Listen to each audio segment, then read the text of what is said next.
Where is your gun? Step up, right there. Yes. Okay, I'm gonna reach Reach for How do I it. grab I this didn't thing? fucking do shit. What the fuck did I do? အဆင်ပြေပါတယ်မိတ်ဆွေရဲ့တနက်ကဘယ်မှာလဲအရှိတ်အဲ့ဒီနားမှာရှိပါတယ်ဟုတ်ကဲ့ကျမသွားယူလိုက်ပါမယ်သွားယူလိုက်ပါမယ်ဒါပေမဲ့ကျမဘာစောက်ပြဿနာမှမရှာခဲ့ဘူးကဲကျမဘာဖာတာလုပ်ခဲ့လို့လဲ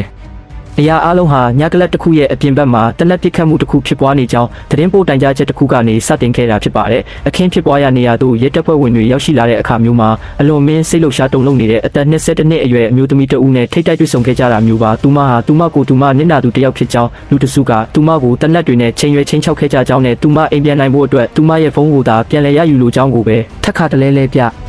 ဘောဆိုနေခဲ့တာဖြစ်ပါတယ်ဒီမိန်းကလေးရဲ့ပြုမှုနေထိုင်ပုံကိုတေချာအာယုံစိုက်ပြီးကြည့်လိုက်ပါရဲတပ်ဖွဲ့ဝင်တွေအနေနဲ့သူတို့ရဲ့စုံစမ်းစစ်ဆေးမှုအတွက်အချက်လက်တွေစုဆောင်းမှုစူးစမ်းနေကြလင်ကစားသူမဟာပတ်ဝန်းကျင်တစ်ဝိုက်ကိုရှောက်သွားနေခြင်းရဲအရာရှိရဲ့စကားကိုကြားဖြတ်ပြောဆိုခြင်းနဲ့သူတို့စီကနေရှောင်တိန်မှုစူးစမ်းနေခြင်းတို့ကိုသာပြုလုပ်နေခဲ့တာမျိုးပါ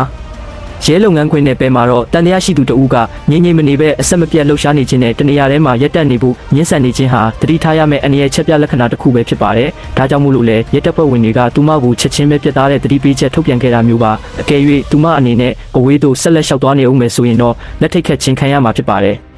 အလှည့်ပြောင်းကတော့ကိုရဆက်တူဖုန်းဆက်တိုင်ကြခဲ့သူကအဆိုပါမျိုးသမီးကိုပဲတနက်သမားအဖြစ်အတိအကျညွှန်ပြပြောဆိုထားကြောင်းအော်ပရေတာကတဆင့်အခင်းဖြစ်ပွားရာနေရာကရဲအရာရှိတွေစီတို့အကြောင်းကြားလာချိန်မှာရောက်ရှိလာခဲ့တာမျိုးပါအနေရရှိနေပြီဆိုတာကိုရိပ်မိသွားကြတဲ့အတွက်ရဲတပ်ဖွဲ့ဝင်တွေဟာသူမမှာအသက်အန္တရာယ်ဖြစ်စေနိုင်တဲ့လက်နက်ဆိုးတွေပါရှိမနေစေဖို့တေချာစေရန်အတွက်သူမရဲ့အဝတ်အစားတွေကိုအပေါ်ယံကနေအမြန်ဆုံးရှာဖွေစစ်ဆေးခြင်းပြုလုပ်ဖို့ဆုံးဖြတ်လိုက်ကြပါတော့တယ်ခင်ဗျာ